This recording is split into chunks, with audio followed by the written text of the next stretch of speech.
ಯುಗ ಯುಗಾದಿ ಕಳೆದರೂ ಯುಗಾದಿ ಮರಳಿ ಬರುತ್ತಿದೆ, ಹೊಸ ವರುಷಕ್ಕೆ ಹೊಸ ಹರುಷವ ಹೊಸತು ಹೊಸತು ತರುತ್ತಿದೆ. ಈ ಗಾಯನವನ್ನು ಪ್ರತಿ ಯುಗಾದಿಯಲ್ಲಿ ನಾವು ಕೇಳ್ತಾ ಬಂದಿದ್ದೇವೆ. ಹೊಸ ವರುಷಕ್ಕೆ ಹೊಸ ಹರುಷವ ಹೊಸತು ಹೊಸತು ತರುತ್ತಿದೆ ಎನ್ನುವಂತಹ ಆ ಕವಿಯ ಕಲ್ಪನೆ ನಮ್ಮ ಋಷಿ ವಿಜ್ಞಾನಿಗಳ ಒಂದು ಜ್ಞಾನವನ್ನು ಆಧರಿಸಿ ಇರುವುದು ನಮಗೆ ಗಮನಕ್ಕೆ ಬರುತ್ತೆ. ಮಿತ್ರರೇ, ಈ ಒಂದು ಭೂಮಿ ಸೃಷ್ಟಿಯಾದಾಗಿನಿಂದ ಸೂರ್ಯನ ಯಾವ ದಿಕ್ಕಿನಲ್ಲಿ ಈ ಭೂಮಿಯು ತನ್ನ ಚಲನೆಯನ್ನು ಯಾವ ಬಿಂದುವಿನಿಂದ ಪ್ರಾರಂಭಿಸಿ ಮತ್ತೆ ಅದೇ ಬಿಂದುವನ್ನು ಮತ್ತೆ ಪುನಃ ಸೇರಿತೋ ಅದನ್ನೇ ಯುಗದ ಆದಿಯ ಬಿಂದು ಎಂಬುದಾಗಿ ನಾವು ಪರಿಗಣಿಸ್ತೇವೆ. ವೈಜ್ಞಾನಿಕ ಮತ್ತು ಭೌಗೋಳಿಕವಾಗಿ ವೈಜ್ಞಾನಿಕ ಚಿಂತನೆಯ ಆಧಾರದ ಮೇಲೆ ಭೂಮಿಯು ಯಾವ ಬಿಂದುವಿಗೆ ಸೇರಿದಾಗ ಈ ಭೌಗೋಳಿಕವಾದಂತಹ ವ್ಯತ್ಯಾಸಗಳು ಕೂಡ ಮರ ಗಿಡಗಳಲ್ಲಿ ಹೊಸ ಹೊಸ ಹರ್ಷ, ಹೊಸ ತನವು ಗೋಚರವಾಗ್ತದೆ.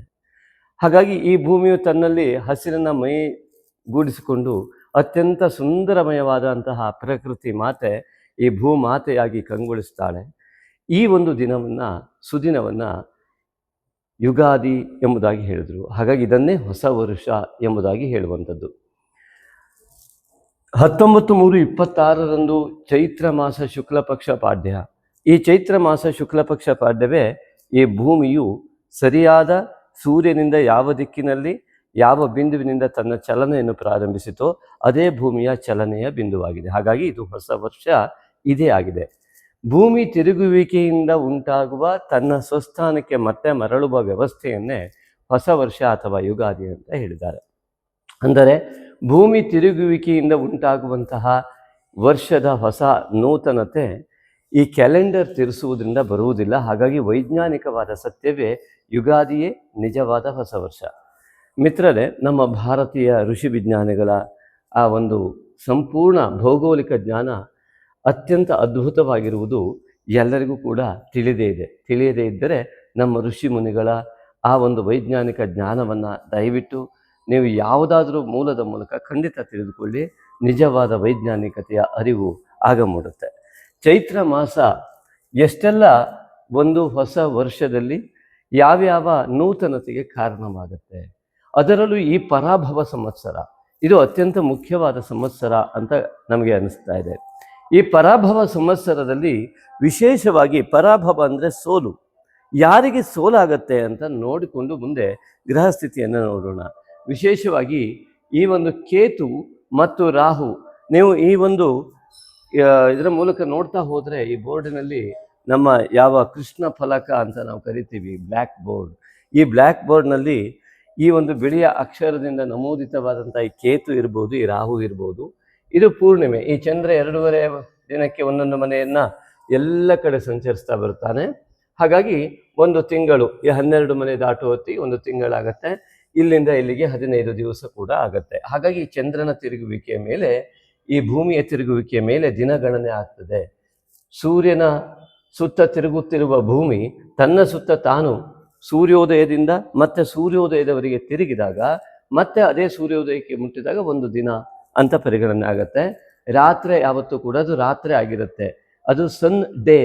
ರಾತ್ರಿ 12:01 ಸೂರ್ಯನೂ ಇರೋದಿಲ್ಲ, ಸನ್ನು ಇರೋದಿಲ್ಲ, ಡೇನೂ ಇರೋದಿಲ್ಲ, ಅದು ನೈಟ್ ಆಗಿರುತ್ತೆ. ಹಾಗಾಗಿ ಯಾವಾಗ ಸೂರ್ಯದ ಉದಯದಿಂದ ಮತ್ತೆ ಸೂರ್ಯೋದಯದವರೆಗೆ ಮಾತ್ರ ಸೂರ್ಯನು ದಿನಕರ ಎಂಬುದಾಗಿ ಹೇಳಿರುವುದರಿಂದ ಈ ಸೂರ್ಯನು ದಿನವನ್ನು ಪ್ರಾರಂಭಿಸುವಂತಹ ಒಂದು ಆಕಾಶಕಾಯ ನಕ್ಷತ್ರ. ಹಾಗಾಗಿ ನಕ್ಷತ್ರ ಅದು ಯಾವತ್ತೂ ಕೂಡ ನಾಶವಾಗದಿರುವಂತೆ, ನಮ್ಮ ಜೀವಿತಾವಧಿಯಲ್ಲಿ ನಾಶವಾಗದೇ ಇರುವಂಥ ಬೆಳಕಿನ ಪುಂಜ. ಆ ಒಂದು ಪುಂಜದಿಂದಾಗಿ ನಮ್ಮ ದಿನಗಣನೆ ಹಾಗೂ ಈ ಪಾಡ್ಯ ಬಿದಿಗೆ ಎಂಬುದಾಗಿ ಪಕ್ಷದ ಈ 30 ದಿನಗಳ ಗಣನೆಯನ್ನು ಕೂಡ ಚಂದ್ರನ ಮೂಲಕ ನಿರ್ಧಾರ ಮಾಡುವಂಥದ್ದು. ಹಾಗಾಗಿ ನಮಗೆ ಸರಿಯಾಗಿ ಗೊತ್ತಾಗುತ್ತೆ, ಈ 360 ಡಿಗ್ರಿ ಇಲ್ಲಿ ಭೂಮಿ ಇದೆ ಅಂತಾದರೆ ಭೂಮಿ ಸೂರ್ಯನ ಸುತ್ತ ಇಲ್ಲಿಂದ ತಿರುಗಿ ಹೀಗೆ ಮತ್ತೆ ಹೀಗೆ ಇಲ್ಲಿವರೆಗೆ ಬರುವಲ್ಲಿಗೆ 360 ದಿವಸ ಏನಾಗುತ್ತೆ, ಅದನ್ನೇ 360 ಡಿಗ್ರಿ ಅಂತ ಹೇಳಿದ್ದಾರೆ ಮಿತ್ರರೇ. ಹಾಗೆಯೇ ಈ ಒಂದು ಚಂದ್ರ ಈ 12 ರಾಶಿಯನ್ನು ಬರುವುದನ್ನೇ ಶುಕ್ಲ ಪಕ್ಷ, ಕೃಷ್ಣ ಪಕ್ಷ ಮತ್ತು ಮಾಸ, ಒಂದು ತಿಂಗಳು ಎಂಬುದಾಗಿ ಪರಿಗಣಿಸ್ತಾ ಬಂದಿದ್ದಾರೆ. ಹಾಗಾಗಿ ಬೆಳಕಿನ ತಿಂಗಳು, ಬೆಳದಿಂಗಳು, ಪೂರ್ಣಿಮೆಯ ದಿನವನ್ನು ಮಧ್ಯದಲ್ಲಿ ಇರಿಸಿಕೊಂಡು ಅಮಾವಾಸ್ಯೆಯಿಂದ ಮತ್ತೆ ಪೂರ್ಣಿಮೆ ಮತ್ತೆ ಅಮಾವಾಸ್ಯೆಗೆ ಬರುವಲ್ಲಿವರೆಗೆ ಸರಿಯಾಗಿ 30 ದಿನಗಳಾಗುತ್ತೆ. ಹೀಗೆ ಈ ಒಂದು ಆಧಾರದ ಮೇಲೆ ನಮ್ಮ ಚೈತ್ರ ಮಾಸ, ವೈಶಾಖ ಮಾಸಾದಿಗಳು ಖಂಡಿತವಾಗಿಯೂ ನಮ್ಮ ಭಾರತೀಯ ಪರಂಪರೆಯಲ್ಲಿವೆ. ಈ ಚೈತ್ರ ಮಾಸದ ಹೊಸತನವನ್ನು ನೋಡ್ತಾ ಹೋದರೆ ಅತ್ಯಂತ ವಿಶೇಷವಾಗಿ ನಮಗೆ ಕಂಡು ಬರುವುದು ಈ ಕೇತುವಿನಿಂದ ಇಲ್ಲಿಯವರೆಗೆ ರಾಹು ಬರುವಲ್ಲಿವರೆಗೂ ಕೂಡ ಯಾವುದೇ ಗ್ರಹಸ್ಥಿತಿಗಳು ಕಂಡು ಬರುವುದಿಲ್ಲ. ಈ ಕೇತುವಿನಿಂದ ಈ ದಿಕ್ಕಿನಲ್ಲಿ ಸಂಪೂರ್ಣವಾಗಿ ಎಲ್ಲ ಗ್ರಹಗಳು ಕಂಡು ಬರುತ್ತವೆ. ರಾಹು ಮತ್ತು ಕೇತುಗಳು ಭೂಮಿಯ ನೆರಳಿನ ಸಂಪಾತ ಬಿಂದುವಾಗಿರುವುದರಿಂದ ಆ ಸಂಪಾತ ಬಿಂದುವನ್ನು ಇಟ್ಟುಕೊಂಡು ಲೆಕ್ಕಾಚಾರ ಮಾಡಿದಾಗ ಈ ಒಂದು ಪಾಡ್ಯದ ದಿನ ಇರುವಂಥ ಗ್ರಹಸ್ಥಿತಿ ಇದಾಗಿರುವುದರಿಂದ ಕೇತುವಿನ ಚಲನೆ ಈ ಮುಖವಾಗಿ ಬಂದು ರಾಹುವಿನ ಚಲನೆ ಈ ಮುಖವಾಗಿ ಇರುವುದರಿಂದ ಕೇತುವಿನ ಪ್ರಭಾವಕ್ಕೆ ಒಳಗಾಗುವ ಇಷ್ಟು ಗ್ರಹಗಳು ಈ ಪರಾಭವ ಸಂವತ್ಸರದಲ್ಲಿ ಕಂಡುಬರುತ್ತದೆ. ಇದು ಮೊದಲ ವಿಷಯ. ಈ ಪರಾಭವ ಸಂವತ್ಸರದ ಅತ್ಯಂತ ವೈಶಿಷ್ಟ್ಯವಾದ ಈ ದಿನ ಹೇಗಿದೆ ಅಂತ ನೋಡಿದ್ರೆ, ಅನೇಕರು ಹೇಳ್ತಾ ಇದ್ರು, ಕೆಟ್ಟದನ್ನು ಮಾಡೋರಿಗೆ ಏನೂ ಆಗೋದಿಲ್ವಾ, ದೇವರನ್ನೇ ನಂಬದೇ ಇದ್ದವರಿಗೆ ಏನೂ ಆಗೋದಿಲ್ವಾ? ಅನಿವಾರ್ಯತೆ ಸೃಷ್ಟಿಯಾಗುವ ಕಾಲ ಬಂದಿದೆ ಮಿತ್ರರೇ. ಈ ಕೇತುವಿನ ಒಂದು ಪ್ರಭಾವಕ್ಕೆ ಒಳಗಾದಂತಹ ಯಾವುದೇ ವ್ಯಕ್ತಿ ಅವನು ದೇವರ ಮೇಲೆ, ತಾಯಿ ತಂದೆಯ ಮೇಲೆ ಮತ್ತು ಸಮಾಜವನ್ನು ಒಳ್ಳೆಯ ನಡೆಯತ್ತ ತೆಗೆದುಕೊಂಡು ಹೋಗುವ ಚಿಂತನೆ ಇಲ್ಲದಂತಹ ಮನಸ್ಥಿತಿ ಇದ್ದವರು ಎಲ್ಲರಿಗೂ ಕೂಡ ಈ ಒಂದು ಕಾಳಸರ್ಪ ಯೋಗದ ಅತ್ಯಂತ ದೊಡ್ಡ ಪರಿಣಾಮ ಅವರ ಮೇಲೆ ದುಷ್ಪರಿಣಾಮವಾಗಿ ಪರಿಣಮಿಸುವ ಎಲ್ಲ ಲಕ್ಷಣಗಳು ಕಂಡುಬರುತ್ತೆ. ಕಾಲಸರ್ಪ ಯೋಗ, ಕಾಲ ಮತ್ತು ಸರ್ಪ. ಕಾಲ ಅಂತಂದರೆ ಕಪ್ಪು ಅಥವಾ ನೆರಳು ಎಂಬುದಾಗಿ ಅರ್ಥ. ಆ ಭೂಮಿಯ ನೆರಳು ಮತ್ತು ಸರ್ಪ ಗ್ರಾವಿಟಿ ಪವರ್. ನಮೋ ಅಸ್ತು ಸರ್ಪೇಭ್ಯೋ ಏಕೇಚ ಪೃಥಿವೀ ಮನು ಎನ್ನುವ ಹಾಗೆ ಆ ಅಂತರಿಕ್ಷ ದಿವಿತೇಭ್ಯ ಸರ್ಪೇಭ್ಯೋ ನಮಃ ಸಂಕರ್ಷಣ, ಆಕರ್ಷಣ ಶಕ್ತಿ, ಅದೇ ಆದಿಶೇಷ. ಹಾಗಾಗಿ ಇಲ್ಲಿಂದ ಈ ರಾಹು ಮತ್ತು ಕೇತುವಿನ ಪ್ರಭಾವಕ್ಕೆ ಒಳಗಾಗುವ ಯಾವ ವ್ಯವಸ್ಥೆ ಇದೆ, ಎಲ್ಲ ಗ್ರಹಗಳು ಇದಕ್ಕೆ ಪ್ರಭಾವಕ್ಕೆ ಒಳಗಾಗುವ ವ್ಯವಸ್ಥೆಯನ್ನು ಇದು ಕೇತುಗ್ರಸ್ತವಾಗಿ ಕಾಳಸರ್ಪ ಯೋಗದಿಂದ, ಕೇತುಗ್ರಸ್ತ ಕಾಳಸರ್ಪ ಯೋಗದೊಂದಿಗೆ ಪರಾಭವ ಸಂವತ್ಸರ ಪ್ರಾರಂಭವಾಗ್ತಾ ಇದೆ. ಇದು ಅತಿ ಮುಖ್ಯವಾದ ಅಂಶ ಪರಾಭವ ಸಂವತ್ಸರಕ್ಕೆ.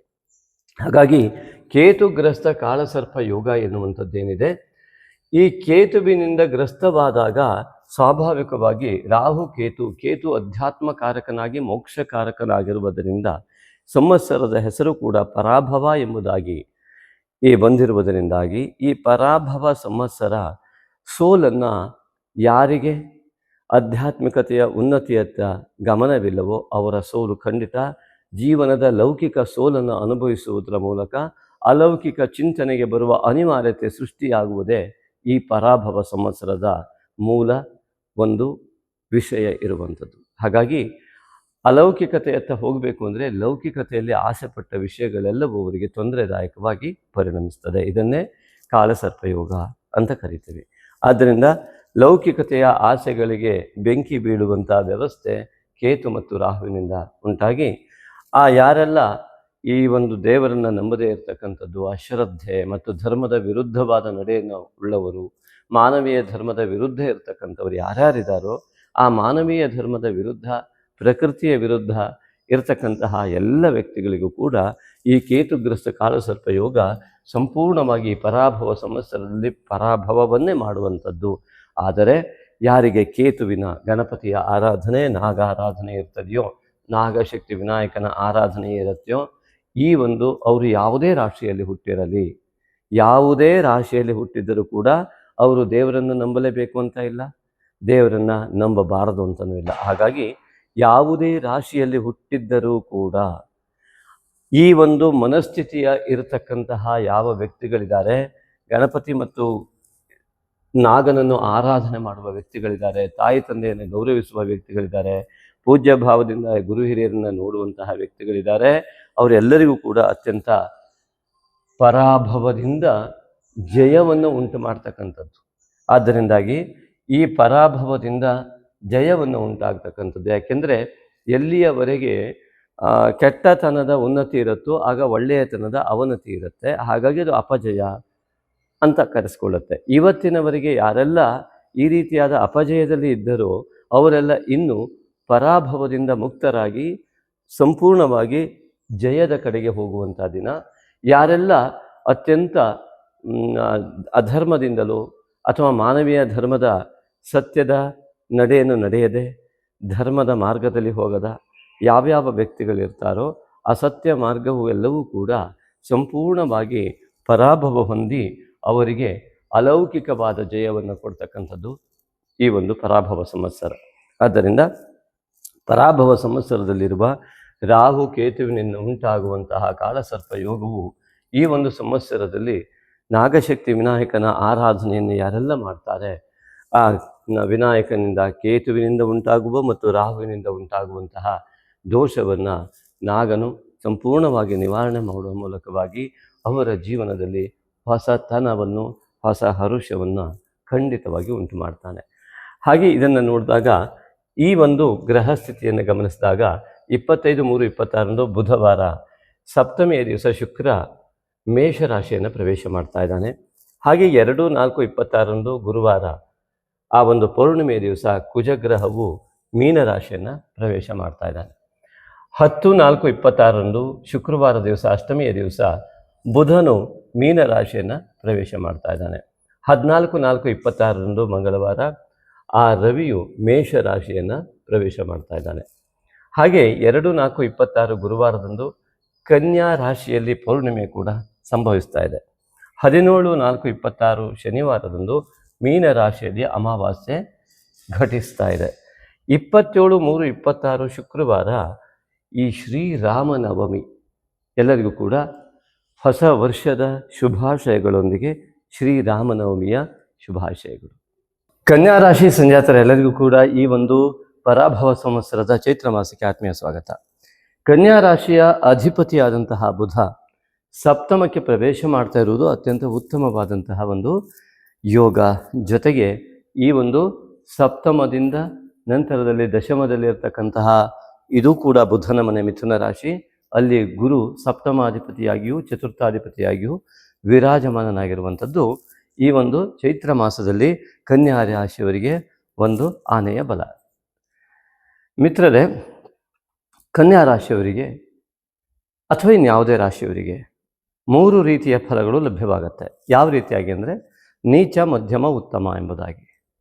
ಯಾವುದೇ ರಾಶಿಯಲ್ಲಿ ಜನಿಸಿದರೂ ಕೂಡ ಅವರ ಪೂರ್ವಜನ್ಮದ ಫಲಾಫಲಗಳನ್ನು ಆಧರಿಸಿ, ಅವರ ಈ ಜನ್ಮದ ಕರ್ಮಗಳನ್ನು ಆಧರಿಸಿ ಮತ್ತು ಕುಲದೇವತಾ ಆರಾಧನೆ ಮತ್ತು ಕುಟುಂಬದ ಫಲಾಫಲಗಳನ್ನು ಮತ್ತು ಕ್ಷೇತ್ರೀಯ ಅಂತಂದರೆ ಯಾವ ಪ್ರಾದೇಶಿಕವಾದಂತಹ ವ್ಯವಸ್ಥೆಯಿಂದ ಅನೇಕ ಬದಲಾವಣೆಗಳು ಸಿಗುತ್ತೆ.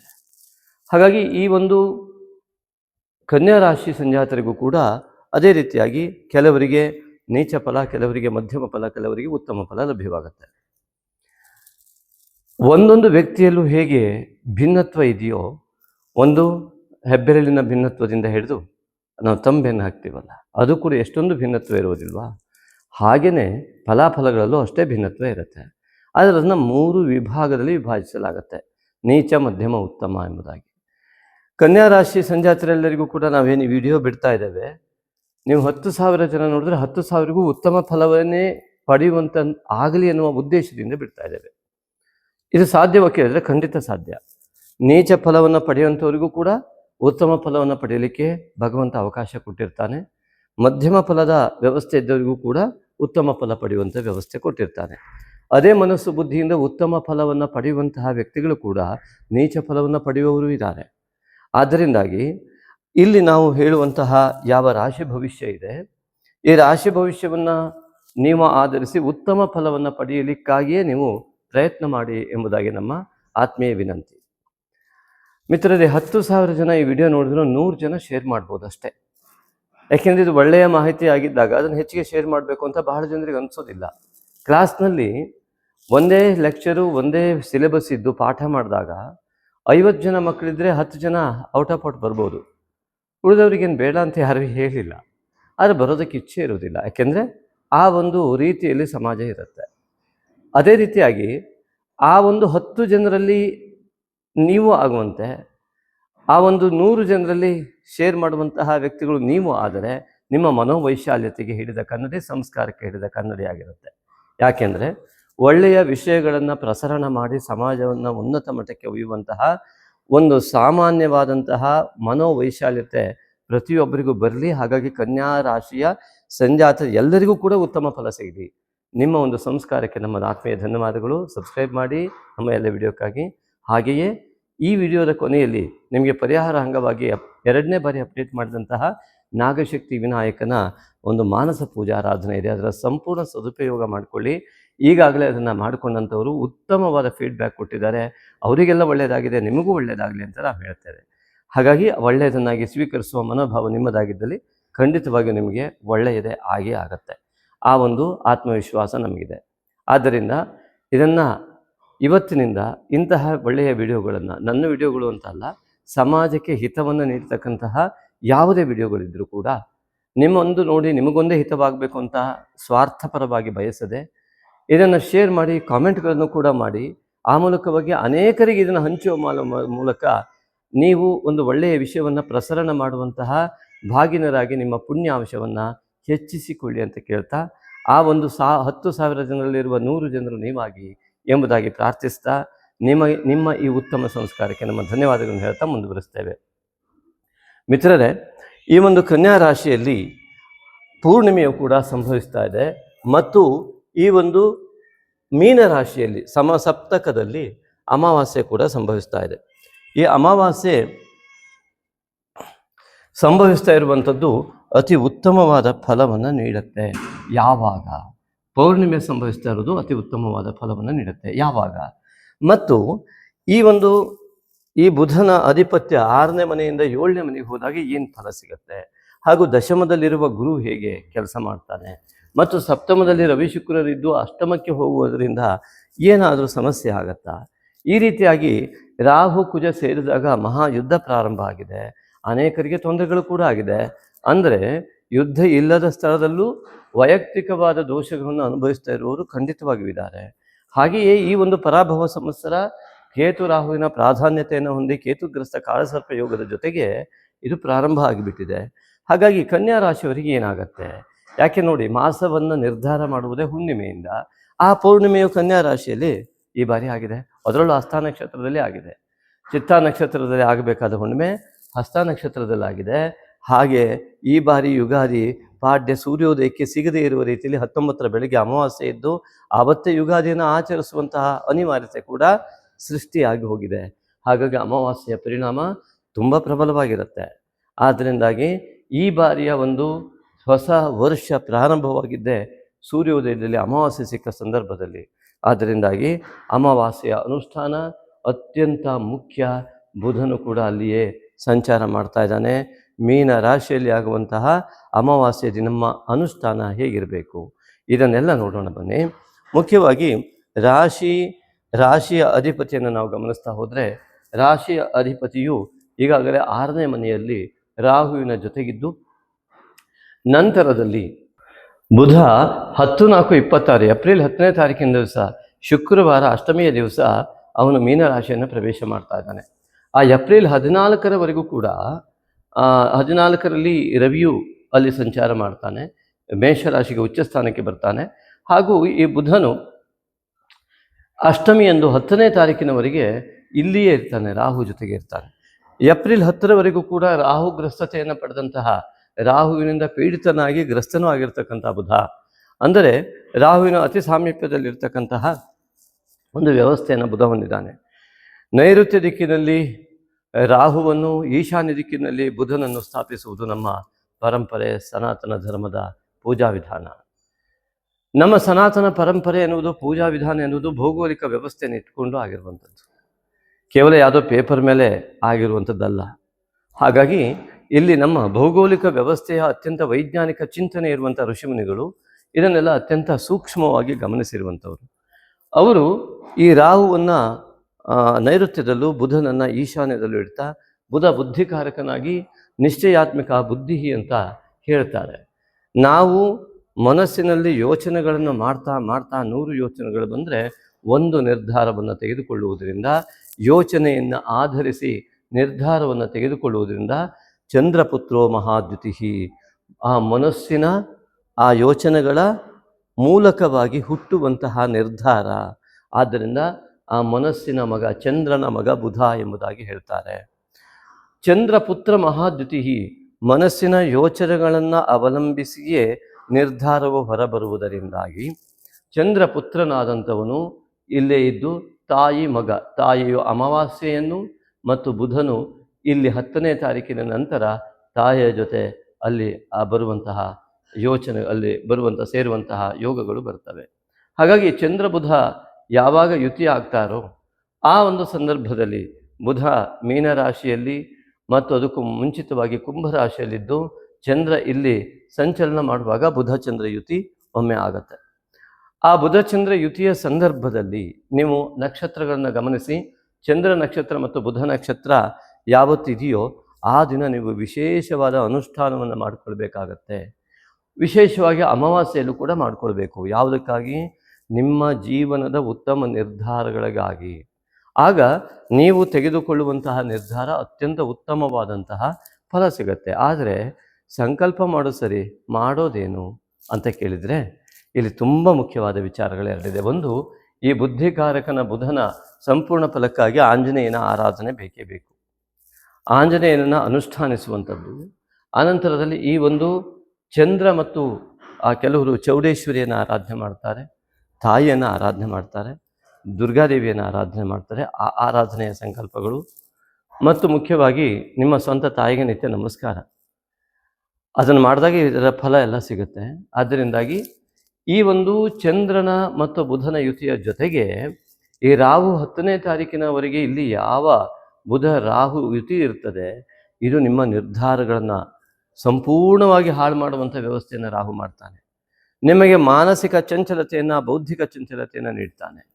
ಯಾವಾಗ ಚಂದ್ರ ಕುಂಭ ರಾಶಿಯನ್ನು ಪ್ರವೇಶ ಮಾಡ್ತಾನೆ, ಮಾನಸಿಕ ಮತ್ತು ಬೌದ್ಧಿಕ ಎರಡೂ ರೀತಿಯ ಚಂಚಲತೆಯನ್ನು ಕೊಡ್ತಾನೆ. ಮಾನಸಿಕ ಚಂಚಲತೆ ಅಂತಂದರೆ ಈಗ ತಕ್ಷಣ ಬದಲಾಗುವಂಥದ್ದು. ಬೌದ್ಧಿಕ ಚಂಚಲತೆ ಅಂದರೆ ಮಾಡಿದ ಅತ್ಯಂತ ದೃಢವಾಗಿ ಮಾಡಿದ ನಿರ್ಧಾರವನ್ನೇ ಮತ್ತೆ ಬದಲಾಯಿಸೋದು. ಹಾಗಾಗಿ ಈ ನಿತ್ಯ ಮನಸ್ಥಿತಿಯಲ್ಲಿ ಪ್ರತಿಕ್ಷಣವೂ ಕೂಡ ತೆಗೆದುಕೊಳ್ಳುವ ನಿರ್ಧಾರವೇ ಚಂಚಲಾತ್ಮಕವಾಗಿದ್ದರೆ ಜೀವನ ದುರ್ಬರವಾಗಿ ಹೋಗುತ್ತೆ. ಅದಕ್ಕಾಗಿ ನಿಮ್ಮ ಸ್ಥಿರ ಮನಸ್ಸಿಗಾಗಿ, ಆ ಸ್ಥಿರತ್ವಕ್ಕಾಗಿ, ಮನಸ್ಸು ಮತ್ತು ಬುದ್ಧಿಯ ಸ್ಥಿರತ್ವಕ್ಕಾಗಿ ಮೊದಲು ಮಾಡಬೇಕಾಗಿದ್ದೇ ಈ ಒಂದು ತಾಯಿ ತಂದೆ ನಮಸ್ಕಾರದ ನಂತರ ಗುರು ಪ್ರಾರ್ಥನೆಯನ್ನು ಮಾಡಿದಂಥ ನೀವು ಈ ಗುರು ದಶಮದಲ್ಲಿರುವುದರಿಂದ ನಿಮ್ಮ ಕಾರ್ಯ ಮತ್ತು ನಿಮ್ಮ ನಿರ್ಧಾರಕ್ಕೆ ಅತ್ಯುತ್ತಮ ಫಲ ಇದೆ. ಅದನ್ನು ಪಡೆಯಬೇಕು. ನಾವು ಮುಂಚಿತವಾಗಿ ಹೇಳಿದ್ವಿ, ನೀಚ ಫಲ, ಮಧ್ಯಮ ಫಲ, ಉತ್ತಮ ಫಲ. ಇದು ಯಾವುದನ್ನು ಆಧರಿಸಿದೆ ಅಂತಂದರೆ ನೀವು ತೆಗೆದುಕೊಳ್ಳುವ ನಿರ್ಧಾರಗಳ ಮೇಲೆ. ಆ ನಿರ್ಧಾರಗಳು ಯಾವುದರ ಮೇಲೆ ಬರುತ್ತೆ? ನಿಮ್ಮ ಯೋಚನೆಗಳಿಂದ. ಆ ಯೋಚನೆ ಮತ್ತು ನಿರ್ಧಾರಗಳು ಮೊದಲು ತಾಯಿಗೆ ನಮಸ್ಕಾರ ಮತ್ತು ಯೋಚನೆ. ಚಂದ್ರ ಮನಃಕಾರಕ ಮತ್ತು ಮಾತ್ರಕಾರಕನಾಗಿರ್ತಾನೆ. ಹಾಗಾಗಿ ತಾಯಿಯ ಆರಾಧನೆ, ದೇವಿಯ ಆರಾಧನೆ ಇತ್ಯಾದಿಗಳು. ಆದ್ದರಿಂದ ಈ ಒಂದು ರಾಹುವಿನ ಸಾಂಗತ್ಯವನ್ನು ಹೊಂದಿದ ರಾಷ್ಟ್ರಾಧಿಪತಿ ಇರುವಾಗ ಅಮಾವಾಸ್ಯೆಯ ದಿನವೂ ಕೂಡ ನೀವು ಅತ್ಯಂತ ಪ್ರಬಲ ಸಂಕಲ್ಪವನ್ನು ಮಾಡಿಕೊಳ್ಬೇಕಾಗತ್ತೆ. ಯಾವ ರೀತಿಯಾಗಿ ಅಂದರೆ ನಿಮ್ಮ ನಿರ್ಣಯ ಮಾಡುವ ನಿಶ್ಚಯಾತ್ಮಕವಾದಂತಹ ಯಾವ ಬುದ್ಧಿಯ ಪ್ರಾಚುರ್ಯತೆ ಜಾಸ್ತಿ ಆಗಬೇಕು, ಆಂಜನೇಯನ ಆರಾಧನೆ ಆಗಬೇಕು. ಮುಖ್ಯವಾಗಿ ಮನಸ್ಸು ಮತ್ತು ಬುದ್ಧಿಯನ್ನು ಚಂಚಲ ಮಾಡುವ ರಾಹುವಿನ ದೋಷ ನಿವಾರಣೆಗೆ ನಾಗನನ್ನು ಪವಿತ್ರ ಬಂಧದಿಂದ ಬಂಧಿತನಾಗಿರುವಂತಹ ಈ ಒಂದು ನಾಗನ ಆರಾಧನೆ ಇದು ವಿಶೇಷವಾಗಿದೆ. ನಮ್ಮ ಅನೇಕ ವಿಡಿಯೋಗಳನ್ನು ನೋಡ್ತಾ ಬನ್ನಿ. ಮುಂದೆ ನಮ್ಮ ಪ್ಲೇ ಲಿಸ್ಟಲ್ಲಿ ಹೋದರೆ ನಾಗಶಕ್ತಿ ವಿನಾಯಕ ಅಂತಿದೆ, ಅದರಲ್ಲಿ ಹೆಚ್ಚಿನ ಮಾಹಿತಿಗಳು ಮುಂದೆ ಅಪ್ಡೇಟ್ ಆಗ್ತವೆ. ಇದರ ವಿವರಣೆ ಗೊತ್ತಿದ್ದು ನೀವು ಅದರ ಆರಾಧನೆ ಮಾಡಿದಾಗ ಇನ್ನೂ ಹೆಚ್ಚಿನ ರೀತಿಯ ಫಲ ಸಿಗುತ್ತೆ. ಇದು ಅತ್ಯಂತ ವೈಜ್ಞಾನಿಕ ಮತ್ತು ಧಾರ್ಮಿಕವಾಗಿರುವಂಥ ವಿಷಯ, ಇದರಲ್ಲಿ ಯಾವ ಸಂದೇಹ ಕೂಡ ಇಲ್ಲವೇ ಇಲ್ಲ. ಹಾಗಾಗಿ ಇಲ್ಲಿ ಈ ನಾಗಶಕ್ತಿ ವಿನಾಯಕನ ಆರಾಧನೆಯನ್ನು ಈ ಒಂದು ಅಮಾವಾಸ್ಯೆಯಂದು ಅತ್ಯಂತ ದೃಢ ಸಂಕಲ್ಪಿತವಾಗಿ ಓಂ ನಾಗಶಕ್ತಿ ವಿನಾಯಕಾಯ ನಮಃ ಎಂಬುದಾಗಿ ಸಾವಿರಾರು ಜಪಗಳನ್ನು ನಿಮ್ಮ ಸೂರ್ಯಾಸ್ತದ ನಂತರ ಎಷ್ಟು ಸಮಯ ನಿಮಗೆ ಲಭ್ಯ ಆಗುತ್ತೆ ಅಷ್ಟು ಜಪವನ್ನು ಮಾಡಿ, ನಿತ್ಯವೂ ಕೂಡ ಸಾಧಾರಣವಾದ ಜಪವನ್ನು ಮಾಡ್ತಾ ಬಂದಾಗ ಅಮಾವಾಸ್ಯೆಯ ದಿನ ಮಾಡುವ ಜಪಕ್ಕೆ ಬಲ ಜಾಸ್ತಿ ಆಗ್ತದೆ. ಅವತ್ತು ಹೆಚ್ಚಿನ ರೀತಿಯಲ್ಲಿ ನೀವು ಆರಾಧನೆಯನ್ನು ಜಪವನ್ನು ಮಾಡಿ ಅವನನ್ನು ನೆನೆದುಕೊಂಡು ಮಾಡಿ ಆ ನಾಗಶಕ್ತಿ ವಿನಾಯಕನನ್ನು. ಆಗ ರಾಹುವಿನಿಂದ ಉಂಟಾಗುವಂತಹ ಈ ಒಂದು ದೋಷ ಮತ್ತು ಕೇತುವಿನಿಂದ ಉಂಟಾಗುವಂತಹ ಈ ಕಾಳಸರ್ಪಯೋಗದಿಂದ ಉಂಟಾಗುವಂತಹ ಅನೇಕ ವಿಧವಾದಂತಹ ಯಶಸ್ಸಿಗೆ ಅಡ್ಡಿಯಾಗುವ ಎಲ್ಲ ವಿಘ್ನಗಳ ನಿವಾರಣೆ. ಇದಿಷ್ಟಕ್ಕೂ ಕೂಡ ಈ ಅಮಾವಾಸ್ಯೆ ಮತ್ತು ಪೌರ್ಣಿಮೆಯ ಆ ಒಂದು ಆರಾಧನೆಯ ಫಲ ನಿಮಗೆ ಎಲ್ಲ ರೀತಿಯಿಂದ ಆ ದೋಷವನ್ನು ನಿವಾರಣೆ ಮಾಡುತ್ತೆ. ಇದನ್ನು ಅನುಸರಿಸಿದಂಥವರು ಈಗಾಗಲೇ ನಮಗೆ ಉತ್ತಮ ಫೀಡ್ಬ್ಯಾಕ್ ಕೊಟ್ಟಿದ್ದಾರೆ. ಅದು ಅವರ ಅನುಭವಕ್ಕೆ ಬಂದಿದೆ ಎನ್ನುವುದು ಆ ನಾಗಶಕ್ತಿ ವಿನಾಯಕನ ಅನುಗ್ರಹದ ಲೀಲೆ. ಹಾಗಾಗಿ ಇಲ್ಲೂ ಕೂಡ ಹಾಲು, ಜೇನುತುಪ್ಪ ಇತ್ಯಾದಿಗಳಿಂದ ತರ್ಪಣವನ್ನು ಕೊಡುವಂಥದ್ದು. 1000 ಜಪ ಮಾಡಿದರೆ 100 ತರ್ಪಣವನ್ನು ಅದೇ ಇದಕ್ಕೆ ನಾಗಶಕ್ತಿ ವಿನಾಯಕಾಯ ಸ್ವಾಹ ಅಂತ ಓಂ ನಾಗಶಕ್ತಿ ವಿನಾಯಕಾಯ ಸ್ವಾಹ ಅಂತ ತರ್ಪಣವನ್ನು ಕೊಡ್ತಾ ಬರುವಂಥದ್ದು. ಜೊತೆಗೆ ಮಾನಸ ಪೂಜೆ, ಇದರಲ್ಲಿ ಅಪ್ಡೇಟ್ ಆಗಿರುವ 2ನೇ ವರ್ಷವನ್ನು ಬಿಡ್ತಾ ಇದ್ದೀವಿ. ಖಂಡಿತವಾಗಿ ನೋಡಿ, ಪ್ಲೇ ಲಿಸ್ಟಲ್ಲಿ ಹೋದರೂ ನಿಮಗೆ ಯಾವತ್ತೂ ಕೂಡ ಲಭ್ಯ ಆಗುತ್ತೆ. ಆ ನಮ್ಮ ಪ್ಲೇ ಲಿಸ್ಟಲ್ಲಿ ಕೂಡ ಹೋದರೆ ನಾಗಶಕ್ತಿ ವಿನಾಯಕ ಇದರಲ್ಲಿ ಅನೇಕ ವಿಡಿಯೋಗಳು ನಿಮಗೆ ಲಭ್ಯ ಆಗುತ್ತೆ.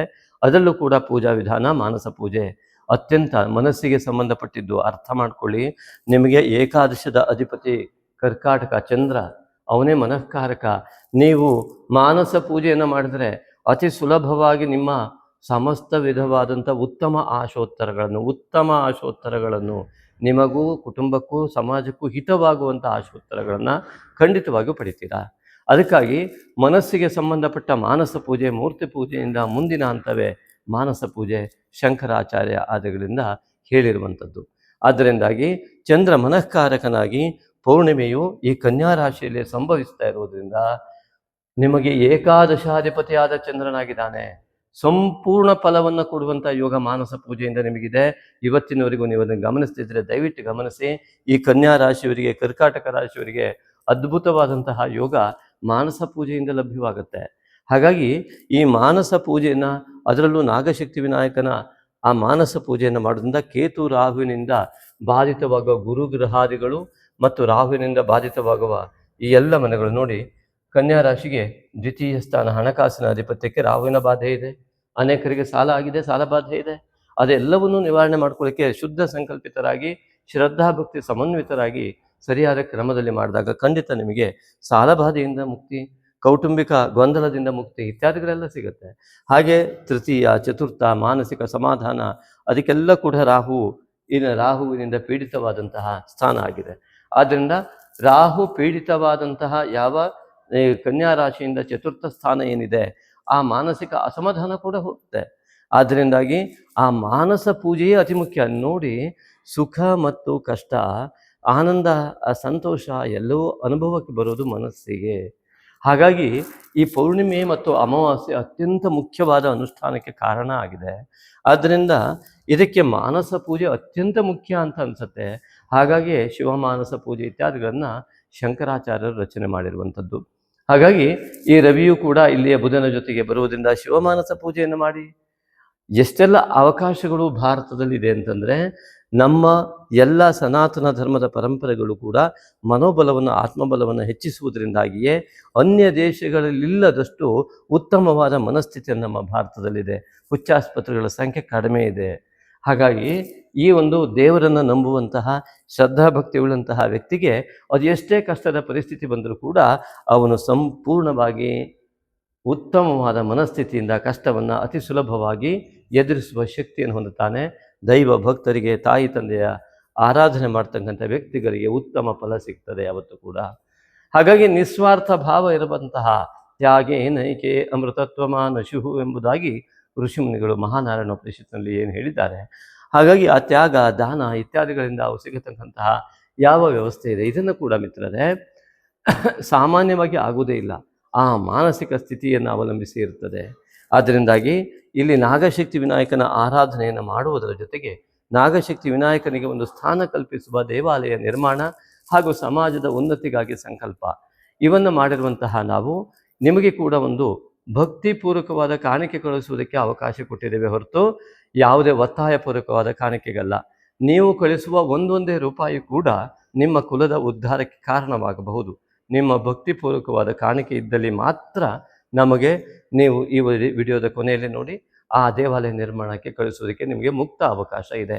ಧನ್ಯವಾದಗಳ ಜೊತೆಗೆ ಆ ಕಾಣಿಕೆ ಈಗಾಗಲೇ ಕೆಲವರು ಕಳಿಸಿದವರಿದ್ದಾರೆ. ಅದರ ಮೂಲಕ ಇಲ್ಲಿ ದೇವಾಲಯ ನಿರ್ಮಾಣ ಕಾರ್ಯ ಸ್ವಲ್ಪ ಮಟ್ಟಿಗೆ ಮುಂದುವರಿಯುವಂಥ ಲಕ್ಷಣವನ್ನು ಹೊಂದಿದೆ. ಅಂತಹ ಎಲ್ಲ ಆತ್ಮೀಯರಿಗೂ ಕೂಡ ನನ್ನ ಆತ್ಮೀಯ ಧನ್ಯವಾದಗಳು. ಜೊತೆಗೆ ಇಲ್ಲಿ ಈ ಒಂದು ರಾಶಿ ನೋಡಿ, ಪೌರ್ಣಿಮೆ ಇಲ್ಲಿ ಕನ್ಯಾ ರಾಶಿಯಲ್ಲಿ ಆಗ್ತಾ ಇದೆ. ಏಕಾದಶಾಧಿಪತಿ ನೋಡಿ, ಮಾಸವ ನಿರ್ಣಯ ಆಗುವುದೇ ಚಂದ್ರನ ಪೌರ್ಣಿಮೆಯನ್ನು ಇಟ್ಟುಕೊಂಡು.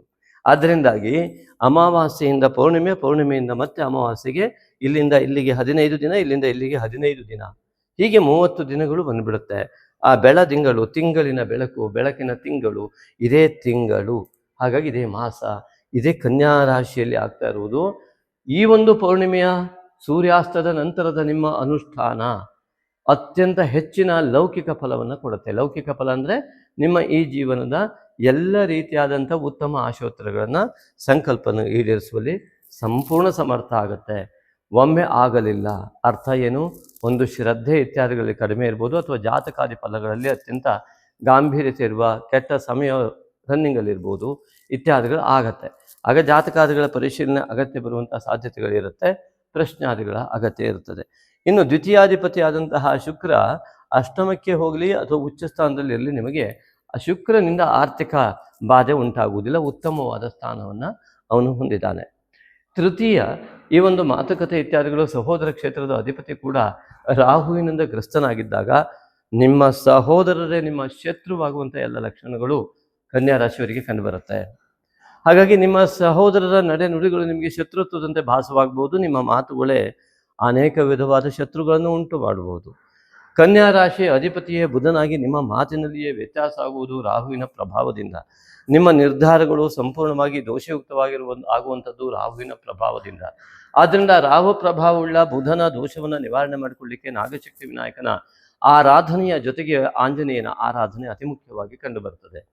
ಮಾತುಕತೆಗಳಲ್ಲಿ, ಭೂ ವ್ಯವಹಾರಗಳಲ್ಲಿ ಇತ್ಯಾದಿಗಳಲ್ಲಿ, ಅನೇಕ ವಿಧವಾದ ಕಾಗದ ಪತ್ರಗಳ ವಿಚಾರದಲ್ಲಿ ರಾಹುಗ್ರಸ್ತತೆ ಉಳ್ಳಂತಹ ಕುಜನ ಇರುವುದರಿಂದಾಗಿ, ಬುಧನ ಯುತಿಯು ಕೂಡ ಅಲ್ಲೇ ಇರುವುದರಿಂದಾಗಿ ಈ ಒಂದು ಏಪ್ರಿಲ್ 10ರವರೆಗೆ ಈ ಒಂದು ವಿಚಾರದಲ್ಲಿ ಅತ್ಯಂತ ಹಿನ್ನಡೆ ಆಗುವಂಥ ಲಕ್ಷಣಗಳಿರುವುದರಿಂದ ನಿತ್ಯ ನಾಗಶಕ್ತಿ ವಿನಾಯಕನ ಆರಾಧನೆ, ಆಂಜನೇಯನ ಆರಾಧನೆಯನ್ನು ಮಾಡಿಕೊಂಡು ಅದು ಕೆಟ್ಟದಾಗಿ ಪರಿಣಮಿಸಿದಂತೆ ನೀವು ಮಾರ್ಪಡಿಸಿಕೊಳ್ಳಬೇಕಾಗತ್ತೆ.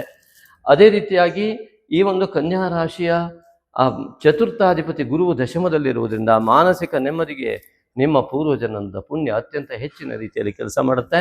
ತಾಯಿ ತಂದೆಗೆ ನೀಡಿದಂತಹ ಗೌರವ, ಆರಾಧನೆ ಸಂಪೂರ್ಣವಾಗಿ ನಿಮಗೆ ಫಲವನ್ನು ಕೊಡುವಂತಹ ನಿಟ್ಟಿನಲ್ಲಿ ಗುರು ಕುಳಿತಿದ್ದಾನೆ. ನಿಮ್ಮ ಅನೇಕ ಜನ್ಮದ ಪುಣ್ಯಾಂಶದ ಜೊತೆಗೆ ಈ ಜನ್ಮದಲ್ಲಿ ಮಾಡಿದ ನಿಮ್ಮ ಒಳ್ಳೆಯ ಕಾರ್ಯಗಳು ಫಲ ಕೊಡುವಂತಹ ಯೋಗವನ್ನು ಹೊಂದಿದ ಸಮಯ ಇದಾಗಿದೆ. ಹಾಗಾಗಿ ಇಂತಹ ಉತ್ತಮವಾದ ಫಲವನ್ನು ಪಡೆಯುವುದಕ್ಕಾಗಿಯೇ ನೀವು ರಾಹುವಿನಿಂದ ಬುಧನ ಒಂದು ಗ್ರಸ್ತತೆ ಇರುವುದರಿಂದಾಗಿ ಲಗ್ನಾಧಿಪತಿಯೇ ಆ ರೀತಿ ರಾಶ್ಯಾಧಿಪತಿಯೇ ರಾಹುವಿನ ಯುತಿಯನ್ನು ಹೊಂದಿದ್ದಾಗ ಇಂತಹ ಯೋಗಗಳು ತಪ್ಪಿ ಹೋಗ್ತದೆ. ಇಂತಹ ಯೋಗಗಳನ್ನು ಪಡೆಯುವುದಕ್ಕಾಗಿಯೇ ನೀವು ನಾಗಶಕ್ತಿ ವಿನಾಯಕನ ಆರಾಧನೆ ಮಾಡ್ತಾ ಬಂದರೆ ಕೇತುಗ್ರಸ್ತವಾದಂತಹ ಗುರುವು ಈ ಫಲವನ್ನು ನೀಡುವಲ್ಲಿ ಖಂಡಿತವಾಗಿಯೂ ಅಸಮರ್ಥನಾಗ್ತಾನೆ, ನಿಮ್ಮ ವಿಚಾರಕ್ಕೆ ಮಾತ್ರ. ಆದ್ದರಿಂದ ನಿಮ್ಮ ವಿಚಾರದಲ್ಲಿ ಉಂಟಾಗುವಂತಹ ಕೇತುವಿನಿಂದ ಪೀಡಿತನಾಗತಕ್ಕಂತಹ ರಾಹುವಿನ ದೋಷ ನಿವಾರಣೆಗಾಗಿ, ಗುರುವಿನ ದೋಷ ನಿವಾರಣೆಗಾಗಿ ನಾಗಶಕ್ತಿ ವಿನಾಯಕನ ಆರಾಧನೆ ಮಾಡಿದಾಗ ಕೇತುವಿನಿಂದ ಉಂಟಾಗುವ ದೋಷ ನಿವಾರಣೆ ಆದಾಗ ಗುರು ಸಮರ್ಥನಾಗಿ ನಿಮಗೆ ಸಂಪೂರ್ಣವಾದಂತಹ ಫಲವನ್ನು ನೀಡ್ತಾನೆ. ಹಾಗೆಯೇ ಇನ್ನು ಈ ಕನ್ಯಾ ರಾಶಿಯಿಂದ 6ನೇ ಮನೆಯಲ್ಲಿ ಕುಳಿತಂತಹ ರಾಹು ಈ ಒಂದು ರಾಶ್ಯಾಧಿಪತಿಯ ಜೊತೆಗಿದ್ದಕ್ಕೆ ಏನಾಗತ್ತೆ ಅಂತ ಕೇಳಿದ್ರೆ, ಮೊದಲನೇದಾಗಿ ಶತ್ರುತ್ವ ಬಾಧೆ ಚಿಂತನೆ ಅತಿ ಆಗ್ಬೋದು, ಅದನ್ನು ಬಿಟ್ಟಾಕಿ ಆಂಜನೇಯನಿಗೆ ಶರಣಾಗಿ, ಹಾಗೆ ನಾಗಶಕ್ತಿ ವಿನಾಯಕನ ಮಾನಸ ಪೂಜೆಯನ್ನು ಮಾಡಿ. ಎರಡನೇದಾಗಿ ರೋಗ. ಈ ರೋಗದ ಚಿಂತೆ ಅನೇಕ ವಿಧವಾದ ಸ್ಕಿನ್ ಅಲರ್ಜಿ, ಕಾಲಿನಲ್ಲಿ ನೋವು ಕಾಣಿಸ್ಕೊಳ್ಳುವುದು, ಹೀಗೆ ಅನೇಕ ವಿಧವಾದಂಥ ದೋಷಗಳು ಕೂಡ ಇಲ್ಲಿ ರೋಗ ಕಂಡು ಬರ್ತದೆ. ಈ ರೋಗಾಧಿಪತಿಯಾದ ಶನಿ ಅಶ್ಚರನ ಜೊತೆಗೆ ಕೂಡ ಬುಧ ಮತ್ತೆ ಯುತಿಯನ್ನು ಹೊಂದುತ್ತಾನೆ. ಹಾಗಾಗಿ ರೋಗದ ವಿಚಾರದಲ್ಲಿ ಗಂಡ ಹೆಂಡತಿಯ ಮಧ್ಯದಲ್ಲಿ ಮಾತುಕತೆಗಳಲ್ಲಿ ತುಂಬ ಎಚ್ಚರಿಕೆ ಇರಬೇಕಾದಂತಹ ಅಂಶ. ಇಲ್ಲಿ ನೋಡಿ 3 ರೀತಿಯ ಫಲ ಅಂತ ಹೇಳಿದೆ. ಹೆಂಡತಿ ಜಗಳ ಮಾಡ್ತಾಳೆ, ಗಂಡ ಸುಮ್ಮನೆ ಇರ್ತಾನೆ, ಮಧ್ಯಮ ಫಲ. ಹೆಂಡತಿ ಜಗಳ ಮಾಡ್ತಾರೆ, ಗಂಡನೂ ಜಗಳ ಮಾಡ್ತಾನೆ, ಖಂಡಿತವಾಗಿ ನೀಚತ್ವ ಫಲ. ಬುಧ ಶನೇಶ್ವರ ಕುಜ ಶನಿನ ಯುತಿಯಿಂದ ಖಂಡಿತ ನೀಚತ್ವ ಫಲವನ್ನು ಕನ್ಯಾ ರಾಶಿಯವರು ಪಡಿತೀರ. ಹಾಗೆ ಮಾಡ್ತಾ ಇದ್ದಾಗ ಇನ್ನು ಮದುವೆ ಆಗದಿದ್ದವ್ರು ಏನು ಅಂತನಾ? ಹಾಗೆ ಏನು ಅಂತಂದರೆ, ಮದುವೆ ಆಗದೇ ಇದ್ದವರು ಅತಿಯಾಗಿ ಸಿಟ್ಟು, ಕೋಪ, ಅಳು, ಬೇಸರ ಈ ರೀತಿಯಾದಂತಹ ಅವ್ಯವಸ್ಥೆ ನಿರಂತರವಾಗ್ತಾ ಇದ್ರೆ ಅವ್ರು ನೀಚತ್ವ ಫಲವನ್ನು ಪಡಿತಾರೆ. ಹಾಗೆ ಇಲ್ಲಿ ಸಪ್ತಮದಲ್ಲಿದ್ದರಿಂದ ಗಂಡ ಹೆಂಡತಿಯ ವಿಚಾರವನ್ನು ಹೇಳಿರುವಂಥದ್ದು ನಾನು. ಅದು ಹೆಂಡತಿಯ ಸ್ಥಾನ. ಪಾರ್ಟ್ನರ್ ಇದ್ದರೆ ಪಾರ್ಟ್ನರ್ ಸ್ಥಾನ ಅಂದರೆ ನೀವು ಯಾವುದೋ ಉದ್ಯೋಗದಲ್ಲಿ ಪಾರ್ಟ್ನರ್ ಆಗಿದ್ದೀರಾ, ಅಲ್ಲಿ ಮತ್ತೆ ಜಗಳ ಆಗ್ತಾ ಇದೆ, ನೀಚತ್ವ ಪದ, ಉದ್ಯೋಗ ಡಮಾರ್. ಹಾಗೆಯೇ ಈ ರೀತಿಯಾಗಿ ನಿಮ್ಮ ನಡೆ ನುಡಿಗಳ ಮೇಲೆ ಅವಲಂಬಿತವಾಗಿ ಫಲ ಯಾಕೆ ಸಿಗ್ತದೆ ಅಂತ ಕೇಳಿದ್ರೆ ಇದೇ ಕಾರಣ. ಶನಿ ಮತ್ತು ಕುಜ ಬುಧನ ಜೊತೆಗೆ ಯುತಿಯನ್ನು ಹೊಂದಿದಾಗ ಸಪ್ತಮದಲ್ಲಿ ಯಾರು ಈ ಕುಜ ಮತ್ತು ಶನಿಯ ದುಷ್ಫಲವನ್ನು ಪಡೆಯೋದಕ್ಕೆ, ಕುಜನ ಒಂದು ರಜೋತತ್ವವನ್ನು ಜಾಸ್ತಿ ಮಾಡಿ ವಾದ ವಿವಾದಗಳನ್ನು ಜಾಸ್ತಿ ಮಾಡ್ತಾ ವಾಕ್ಕಾರಕನಾದ ಬುಧ, ಸಿಟ್ಟಿಗೆ ಕಾರಕನಾದಂತಹ ಕುಜ ರಜೋಕಾರಕ, ಅವೆರಡರ ಜೊತೆಗೆ ಈ ಫಲವನ್ನು ಶನೇಶ್ವರ ನಿಮ್ಗೆ ಕೊಡೋದಕ್ಕೆ ಪ್ರಾರಂಭ ಮಾಡಿದ್ರೆ ನೀಚತ್ವ ಫಲ ಸಿಗತ್ತೆ. ಅದೇ ರೀತಿಯಾಗಿ ಗಂಡ ಹೆಂಡತಿ ಇಬ್ಬರೂ ಜಗಳ ಮಾಡದೆ ಒಬ್ಬರಿಗೊಬ್ಬರು ಪರಸ್ಪರ ಅರ್ಥೈಸಿಕೊಂಡು ಬಿಟ್ರೆ ಆಗ ಅವರಿಗೆ ಅತ್ಯುತ್ತಮ ಫಲ ಇದೇ ಕುಜ, ಇದೇ ಭುಜ, ಇದೇ ಶನೇಶ್ವರನ್ನು ನೀಡ್ತಾನೆ. ಹಾಗಾಗಿ ಈ ಕನ್ಯಾ ರಾಶಿಯವರಿಗೆ ಈ ರೀತಿಯಾದ ಯಾವ ಫಲ ಬೇಕೋ ಅವರ ಆಯ್ಕೆ ಆಗಿರ್ತದೆ. ಅದನ್ನು ನೀವು ಸರಿಯಾಗಿ ಗಮನಿಸಬೇಕಾಗತ್ತೆ. ಹಾಗಾಗಿ ಸಪ್ತಮದ ಅಧಿಪತಿ ದಶಮದಲ್ಲಿರುವುದು ಇದು ಅತ್ಯುತ್ತಮವಾಗಿದೆ. ಹೆಂಡತಿಯ ಜಾತಕದ ಫಲದಿಂದ ಗಂಡನಿಗೂ ಮತ್ತು ಗಂಡನ ಜಾತಕದ ಫಲದಿಂದ ಹೆಂಡತಿಗೂ ಅತ್ಯುತ್ತಮವಾದಂತಹ ಫಲವನ್ನು ಅನುಭವಿಸುವ ಯೋಗವನ್ನು ಗುರು ಕೊಡ್ತಾನೆ. ವಿವಾಹೇಚ್ಛಕರಿಗೆ ಅತ್ಯುತ್ತಮವಾದ ವಿವಾಹ ಯೋಗವನ್ನು ಕೊಡ್ತಾನೆ. ಹೀಗಾಗಿ ದುಡುಕಿ ತೆಗೆದುಕೊಳ್ಳದ ನಿರ್ಧಾರ ಗುರು ಹಿರಿಯರ ಅನುಗ್ರಹದಿಂದ ಅವರ ಆ ಮಾರ್ಗದರ್ಶನದಲ್ಲಿ ನಡೆಯುವ ವ್ಯಕ್ತಿಗೆ ಅತ್ಯುತ್ತಮ ಫಲ ಲಭ್ಯ ಆಗುತ್ತೆ. ಈ ವಿಡಿಯೋ ನೋಡುವವರೆಲ್ಲರೂ ಕೂಡ ಈ ಅತ್ಯುತ್ತಮವಾದ ಫಲವನ್ನೇ ಅನುಭವಿಸಿ ಅಂತ ನಾನು ನಮ್ಮ ನಾಗಶಕ್ತಿ ವಿನಾಯಕನಲ್ಲಿ ಕೇಳ್ಕೊಳ್ತೇನೆ. ಅವರಿಗೆ ಹಾಗಿದ್ದೇ ಒಳ್ಳೆಯ ಫಲ ಸಿಗಲಿ. ಹಾಗೆಯೇ ನಂತರದಲ್ಲಿ ಈ ಒಂದು ಅಷ್ಟಮದಲ್ಲಿ ರವಿ ಉಚ್ಚನಾಗಿ ಬರ್ತಾನೆ, ವ್ಯಯಾಧಿಪತಿ ಆದಂಥವನು. ಹಾಗಾಗಿ ಕಳೆದು ಹೋಗಿದ್ದು ಮತ್ತೆ ಏನು ತೊಂದರೆ ಇಲ್ಲದಂತೆ ಆಗುವಂಥ ಯೋಗ ಕೂಡ ಇಲ್ಲಿದೆ. ಪಿತೃವರ್ಗದ ಜೊತೆಗೆ ಸರಿ ಇಲ್ಲದಿದ್ದರೆ ಸ್ವಲ್ಪ ಪಿತೃವರ್ಗದ ಅನಾರೋಗ್ಯ ಅಥವಾ ನಿಮ್ಮ ಅನಾರೋಗ್ಯ, ಗ್ಲ್ಯಾಂಡ್ಸ್ ಗ್ರಂಥಿಗಳ ದೋಷ, ದೇಹದಲ್ಲಿ ಉಷ್ಣತೆಯ ದೋಷ, ಆ ಉಷ್ಣತ್ವ, ಶೀತತ್ವ, ಹೀಟ್ ಆ್ಯಂಡ್ ಕೋಲ್ಡ್ ಬಾಡಿ ಆಗತಕ್ಕಂಥದ್ದು, ಈ ರೀತಿಯಾಗಿ ಎಲ್ಲ ಆಗುವಂತಹ ಲಕ್ಷಣಗಳು ಇಲ್ಲಿ ಕಂಡು ಬರುವುದು ಸತ್ಯವೇ. ಅದಕ್ಕಾಗಿ ಅದನ್ನು ಸರಿಯಾದ ಆಹಾರ ಸೇವನೆ ಮೂಲಕವಾಗಿ ನೀವು ಅದನ್ನು ನಿಭಾಯಿಸ್ಕೊಳ್ಬೇಕಾಗತ್ತೆ. ಹಾಗೆ ಕೆಲವರಿಗೆ ವೈದ್ಯರ ಸಹಯೋಗ ಅನಿವಾರ್ಯ ಕೂಡ ಆಗಬಹುದು. ಆದರೆ ದೊಡ್ಡ ಸಮಸ್ಯೆ ಇಲ್ಲ. ಕೆಲವರಿಗೆ ದೊಡ್ಡ ಸಮಸ್ಯೆ ಇದೆ ಅಂತಂದರೆ ಅವರ ವಯಸ್ಸಿನ ಕಾರಣವೋ ಅಥವಾ ಆ ಯೋಗದ ಕಾರಣವೋ ಆ ಪೂರ್ವಜನ್ಮದ ಪಾಪದ ಕಾರಣವೋ ಇತ್ಯಾದಿಗಳು ಏನೇನೋ ಇರುತ್ತೆ. ಅದನ್ನು ಸರಿಯಾಗಿ ಅನುಸರಿಸ್ಕೊಂಡು ಹೋದಾಗ ಇದೆಲ್ಲವೂ ಕೂಡ ಸರಿಯಾಗುತ್ತೆ. ಇನ್ನು ಭಾಗ್ಯಾಧಿಪತಿಯಾದ ಶುಕ್ರ ಅಷ್ಟಮಕ್ಕೆ ಬಂದರೂ ಕೂಡ ಮತ್ತು ಉಚ್ಚನಾಗಿದ್ದ ಸಪ್ತಮದಲ್ಲಿದ್ದಾಗಲೂ ಕೂಡ ಅತ್ಯುತ್ತಮವಾದ ಫಲವನ್ನು ನಿಮಗೆ ನೀಡ್ತಾನೆ.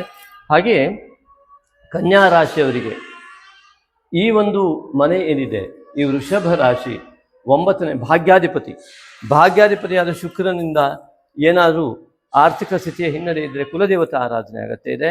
ದಶಮಾಧಿಪತಿಯಾದ ಬುಧನು ಗುರುವಿನ ಮನೆಯಲ್ಲಿಯೂ ಗುರುವು ಬುಧನ ಮನೆಯಲ್ಲಿಯೂ ಪರಿವರ್ತನಾ ಯೋಗದ ಜೊತೆಗೆ ಇದ್ದಾರೆ. ಆದ್ದರಿಂದಾಗಿ ಈ ಬುಧ 10ನೇ ತಾರೀಕಿನ ನಂತರ ಬಂದ ನಂತರದಲ್ಲಿ ಮೀನರಾಶಿಗೆ ಬಂದ ಮೇಲೆ ಅತ್ಯುತ್ತಮವಾದ ಫಲ ಲಭ್ಯವಾಗುತ್ತೆ. ನಿಮ್ಮ ಎಲ್ಲ ಪ್ರಯತ್ನಕ್ಕೆ ಅತ್ಯುತ್ತಮವಾದಂತಹ ನಿರ್ಣಯಾತ್ಮಕವಾದಂತಹ ಒಂದು ಉತ್ತಮ ಕಾರ್ಯಸಿದ್ಧಿ, ಕೆಲಸದ ಉದ್ಯೋಗದ ಸ್ಥಳದಲ್ಲಿ ಅತ್ಯುನ್ನತಿ ಇತ್ಯಾದಿಗಳು ಲಭ್ಯವಾಗುವ ಯೋಗ. ಇನ್ನು ಏಕಾದಶಾಧಿಪತಿಯಾದ ಚಂದ್ರನ ಪೂರ್ಣಿಮೆ ಎಲ್ಲಿರುವಾಗ ಪೂರ್ಣಿಮೆಯ ದಿನ ಕನ್ಯಾ ರಾಶಿಯಲ್ಲೇ ಇರುವುದರಿಂದಾಗಿ ಆ ಸಂದರ್ಭದಲ್ಲಿ ಮಾಡಿದ ನಿಮ್ಮ ಅನುಷ್ಠಾನ ಸಂಪೂರ್ಣ ಫಲ ಕೊಡ್ತದೆ ಅಂತ ಈಗಾಗಲೇ ಹೇಳಿದ್ದೇವೆ. ಅದೇ ಕೇತು 12ನೇ ಮನೆಯಲ್ಲಿದ್ದಾನೆ. ಕೇತು 12ನೇ ಮನೆಯಲ್ಲಿದ್ದರೂ ನಿಮಗೆ ದೋಷವನ್ನು ಉಂಟು ಮಾಡುವುದಿಲ್ಲವಾದರೂ ಈ ಒಂದು ಗುರುವಿನ ಕೇತುವಿನಿಂದ ದಶಮಕ್ಕೆ ಪೀಡಿತತ್ವದಿಂದ ಉದ್ಯೋಗದಲ್ಲಿ ಅತ್ಯಂತ ತೊಂದರೆಗಳು, ಕಿರಿಕಿರಿಗಳು, ಉದ್ಯೋಗವನ್ನು ಬಿಡುವ ಯೋಗಗಳು, ಉದ್ಯೋಗವನ್ನು ಬಿಡಬಹುದು ಅಥವಾ ತೆಗೆದುಹಾಕಬಹುದು ಅನ್ನುವಂಥ ಭಯ ಇತ್ಯಾದಿಗಳು ಕೇತು ಮತ್ತು ರಾಹುವಿನಿಂದ ಉಂಟಾಗುತ್ತೆ. ಈ ದೋಷದಿಂದ ಮುಕ್ತವಾಗುವುದಕ್ಕಾಗಿ ಉದ್ಯೋಗದ ಉನ್ನತಿಗಾಗಿ ನೀವು ನಾಗಶಕ್ತಿ ವಿನಾಯಕನ ಆರಾಧನೆಯನ್ನು ಮಾಡಿ. ಹಾಗೆಯೇ ನಾಗಶಕ್ತಿ ವಿನಾಯಕನ ಆರಾಧನೆ, ಮಾನಸ ಪೂಜೆಯನ್ನು ಮಾಡೋದಕ್ಕೆ ನಿಮಗೆ ಎಲ್ಲ ವ್ಯವಸ್ಥೆಯನ್ನು ನಾವು ಇದೇ ವಿಡಿಯೋದಲ್ಲಿ ಕೊನೆಗೆ ಕೊಟ್ಟಿದ್ದೇವೆ. ಖಂಡಿತ ನಿಮ್ಮ ವಿಶಾಲ ಮನೋಭಾವದಿಂದ ಅತಿ ಹೆಚ್ಚು ಜನರಿಗೆ ನಿಮ್ಮ ಈ ಒಂದು ವಿಡಿಯೋವನ್ನು ಶೇರ್ ಮಾಡುವ ಮೂಲಕವಾಗಿ ನಿಮ್ಮ ಒಂದು ಉನ್ನತಿಯನ್ನು ನಾನು ಬಯಸ್ತೇನೆ. ಹಾಗೆ ನಿಮ್ಮ ಉನ್ನತಿಯನ್ನು ನೀವೇ ಬಯಸ್ಕೊಳ್ಳಿ. ಹಾಗೆ ಆ ರೀತಿಯಾಗಿ ಎಲ್ಲ ಜನರ ಉನ್ನತಿಯೂ ಕೂಡ ಆಗಲಿ ಎಂಬುದಾಗಿ ಈ ವಿಡಿಯೋದ ಮುಂದಿನ ಭಾಗವನ್ನು ನೋಡದೆ ಖಂಡಿತವಾಗಿಯೂ ಸ್ವಿಚ್ ಆಫ್ ಮಾಡಬೇಡಿ ಅಥವಾ ಮತ್ತೊಂದು ವಿಡಿಯೋ ನೋಡೋದಕ್ಕೆ ಹೋಗಬೇಡಿ. ದಯವಿಟ್ಟು ನೋಡಿ ಅಂತ ತಮ್ಮಲ್ಲಿ ಆತ್ಮೀಯ ವಿನಂತಿ ಮಾಡ್ಕೊಳ್ತೇನೆ.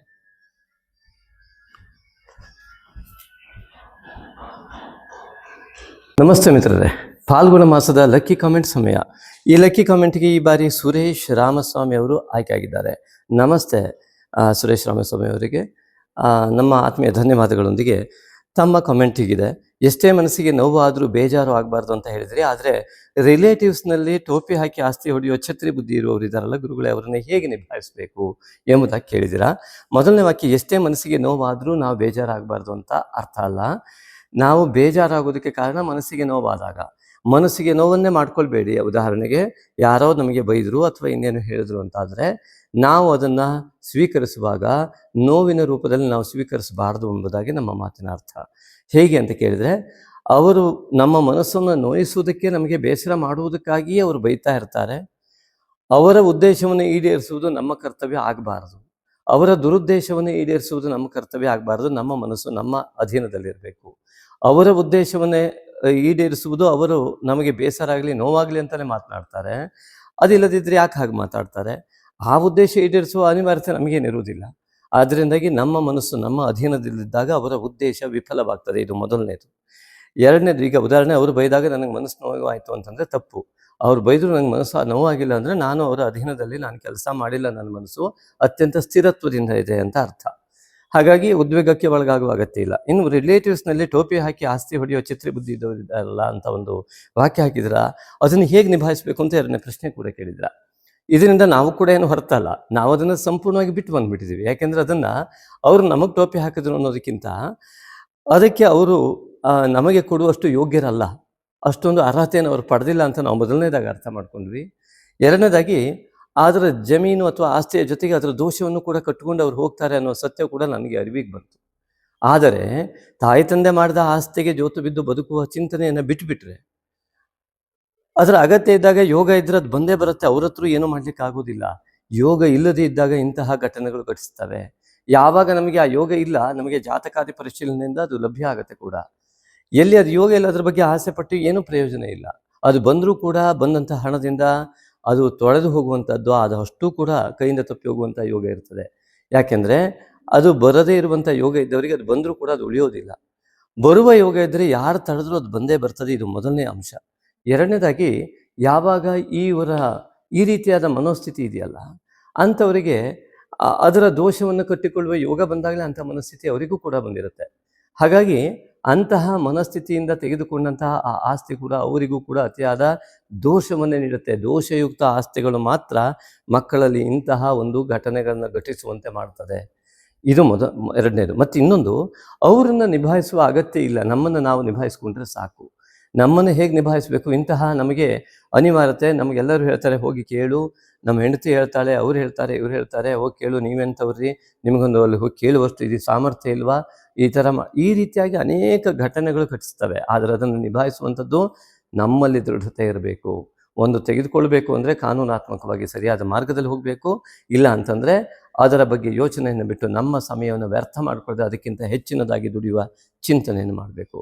ಹಾಗಾಗಿ ಮಿತ್ರ, ನಿಮಗೆ ನಮ್ಮ ಉತ್ತರ ಸರಿಯಾಗಿ ಸಮಾಧಾನ ತಂತ ಇಲ್ಲೋ ಗೊತ್ತಿಲ್ಲ, ಆದರೆ ನಾವು ಅನುಭವಿಸಿದ ಸತ್ಯವನ್ನು ನಿಮಗೆ ಹೇಳ್ತಾ ಇದ್ದೇವೆ. ಕಾರಣ ಏನು ಅಂದರೆ, ಇವತ್ತು ನಮ್ಮ ತಂದೆ ತಾಯಿಯ ಆಶೀರ್ವಾದ ನಮ್ಮ ಜೊತೆ ಬಂದುಬಿಟ್ಟಿದೆ. ಅದನ್ನು ಯಾರೂ ಕಸಿಯೋದಕ್ಕೆ ಆಗೋದಿಲ್ಲ. ಎಷ್ಟೇ ದುರ್ಬುದ್ಧಿ ಮಾಡಿದರೂ ಅದು ಯಾವ ಕಾರಣಕ್ಕೂ ಅದು ಡಿಲೀಟ್ ಆಗೋದೇ ಇಲ್ಲ. ಹಾಗಾಗಿ ಅವರ ದುರ್ಬುದ್ಧಿ, ಅವರ ಕುಹುಕ ಬುದ್ಧಿ ಇತ್ಯಾದಿಗಳು ಅವರನ್ನೇ ನುಂಗ್ತಾ ಇರುತ್ತೆ ಹೊರತು ತಾಯಿ ತಂದೆಯ ಆಶೀರ್ವಾದ ಬಲ್ಲ ನಮ್ಮನ್ನು ಯಾವಾಗ ಕಾಪಾಡ್ತಾ ಇದೆ, ಅಂಥವರಿಂದ ಏನನ್ನೂ ಮಾಡ್ಕೊಳ್ಳಿಕ್ಕೆ ಆಗೋದಿಲ್ಲ ಅನ್ನೋ ಸತ್ಯ ಅದು ನಿತ್ಯ ಸತ್ಯ ಆಗಿದೆ ಮಿತ್ರರೇ. ಹಾಗಾಗಿ ಸುರೇಶ್ ಸ್ವಾಮಿಯವರೇ, ಇದು ನಮ್ಮ ಉತ್ತರ. ಹಾಗೆಯೇ ಎಲ್ಲರಿಗೂ ಕೂಡ ಹೇಳ್ತೇನೆ, ಈ ಒಂದು ಯಾವ ಚೈತ್ರ ಮಾಸದಕ್ಕೂ ಕೂಡ ಎಲ್ಲರೂ ಉತ್ತಮ ಕಾಮೆಂಟ್ಗಳನ್ನು ಮಾಡಿ ಅಂತ ಕೇಳ್ಕೊಳ್ತೇನೆ. ಲಕ್ಕಿ ಕಾಮೆಂಟಿಗೆ ಸೆಲೆಕ್ಟ್ ಆಗಿ ಮುಂದಿನ ವಿಡಿಯೋವನ್ನು ಖಂಡಿತವಾಗಿ ನೋಡಿ, ತಪ್ಪದೆ ಮುಂದಿನ ವಿಡಿಯೋ ನಿಮಗಾಗಿದೆ. ಈ ಮುಂದಿನ ಭಾಗ. ಧನ್ಯವಾದಗಳು. ಭಗವಾನ್ ಸದ್ಗುರು ಶ್ರೀ ಜಗದ್ಗುರು ಆದಿಶಂಕರಾಚಾರ್ಯರ ನುಡಿಯಂತೆ ಪೂಜೆಗಳಲ್ಲಿ ಅತ್ಯಂತ ಶ್ರೇಷ್ಠ ಪೂಜೆ ಮಾನಸ ಪೂಜೆ. ಲೋಕ ಕಲ್ಯಾಣಾರ್ಥವಾಗಿ ಅನೇಕ ಶ್ರದ್ಧಾಳುಗಳ ನಿರಂತರ ಬೇಡಿಕೆಯ ಮೇರೆಗೆ ಈ ಒಂದು ಶ್ರೇಷ್ಠವಾದ ನಾಗಶಕ್ತಿ ವಿನಾಯಕನ ಮಾನಸ ಪೂಜೆಯನ್ನು ನಾಗಯಜ್ಞೋಪವೀತಧಾರಿಯಾದಂತಹ ನಾಗಶಕ್ತಿ ವಿನಾಯಕನಿಗೆ ಸಮರ್ಪಿಸುತ್ತಿದ್ದೇವೆ. ನಿತ್ಯವೂ ಒಂದೇ ಸಮಯವನ್ನು ನಿರ್ಧರಿಸಿ ನಿಗದಿಪಡಿಸಿಕೊಂಡು ಶ್ರದ್ಧೆ ಭಕ್ತಿಯಿಂದ ಶ್ರದ್ಧಾಳುವು ನಾಗಶಕ್ತಿ ವಿನಾಯಕನ ಈ ಮಾನಸ ಪೂಜಾರಾಧನೆಯನ್ನು ಯಥಾಕ್ರಮವಾಗಿ ಮಾಡಿದಲ್ಲಿ ಸಮಸ್ತ ಫಲಗಳು ಲಭ್ಯವಾಗುವುದರಲ್ಲಿ, ಶ್ರೀ ನಾಗಶಕ್ತಿ ವಿನಾಯಕನ ಸಂಪೂರ್ಣ ಅನುಗ್ರಹ ಸಿಗುವುದರಲ್ಲಿ ಯಾವುದೇ ಸಂದೇಹವಿಲ್ಲ. ಸಂಪೂರ್ಣ ನಂಬಿಕೆಯಿಂದ ಶ್ರದ್ಧಾ ಭಕ್ತಿಗಳನ್ನು ಮೈಗೂಡಿಸಿಕೊಂಡು ಧ್ಯಾನಾವಸ್ಥೆಯಲ್ಲಿ ಕುಳಿತು ಬೆನ್ನನ್ನು ನೇರವಾಗಿ ಇಟ್ಟುಕೊಂಡು ಕಣ್ಣನ್ನು ಮುಚ್ಚಿಕೊಂಡು ನಿಧಾನವಾದ ಉಸಿರಾಟವನ್ನು ತೆಗೆದುಕೊಳ್ಳುತ್ತಾ ಭವ್ಯ ದಿವ್ಯ ಮೂರ್ತಿಯಾದಂತಹ ನಾಗಶಕ್ತಿ ವಿನಾಯಕನ ಮೂರ್ತಿಯನ್ನು ಮನಸ್ಸಿನ ಪರದೆಯ ಮೇಲೆ ಮೂಡಿಸಿಕೊಂಡು ನಮಗೂ, ನಮ್ಮ ಕುಟುಂಬಕ್ಕೂ, ನಮ್ಮ ಊರಿಗೂ, ನಮ್ಮ ರಾಜ್ಯಕ್ಕೂ, ನಮ್ಮ ದೇಶಕ್ಕೂ, ನಮ್ಮ ಜಗತ್ತಿಗೂ ಕೂಡ ಸಂಪೂರ್ಣವಾಗಿ ನಾಗಶಕ್ತಿ ವಿನಾಯಕನ ಅನುಗ್ರಹ ಉಂಟಾಗಿ ಸಮಸ್ತವೂ ಒಳಿತಾಗಲಿ ಎನ್ನುವ ಮನೋಭಾವದೊಂದಿಗೆ ಸಂಕಲ್ಪ ಮಾಡಿಕೊಳ್ಳಬೇಕು. ಅಸ್ಮಿನ್ ಶುಭ ದಿನೇ ಮಮ ಸಮಸ್ತವಿಧ ದೋಷ ನಿವಾರಣದ್ವಾರ ಸಮಸ್ತವಿಧ ಯಶಃ ಪ್ರಾಪ್ತ್ಯರ್ಥಂ ಶ್ರೀ ನಾಗಶಕ್ತಿ ವಿನಾಯಕ ಮಾನಸ ಪೂಜಾರಾಧನಂ ಕರಿಷ್ಯೆ. अथ ध्यानम्। प्रसन्नवदनं देवं प्रमोददायकं विभुं प्रविघ्नच्छेदकं दिव्यं प्रवन्दे फलदायिनं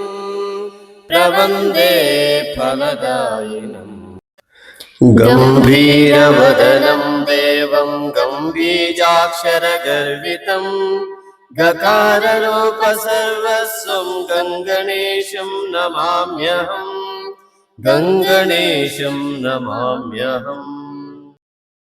वीर्याविवाहयज्ञानां वन्दे विघ्ननिवारिणम् नागशक्तिसमायुक्तं नागयज्ञोपवीतेन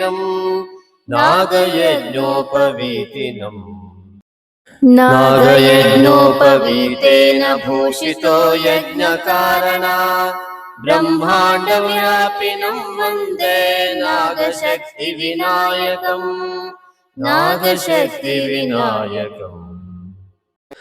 सर्वमङ्गलमाङ्गल्यं सर्वशक्तिप्रदायकम् वन्देऽहं सततं भक्त्या नागशक्तिविनायकम् ध्यायामि देवदेवेश भक्तानां ध्यानगोचरा ब्रह्माण्डव्यापिनं वन्दे नागशक्तिविनायकम् भक्तानां ध्यानगोचराय नमः ध्यानं समर्पयामि आवाहयामि ते भक्त्या शीघ्रमागच्छ हे प्रभो ब्रह्माण्डव्यापिनं वन्दे नागशक्तिविनायकम्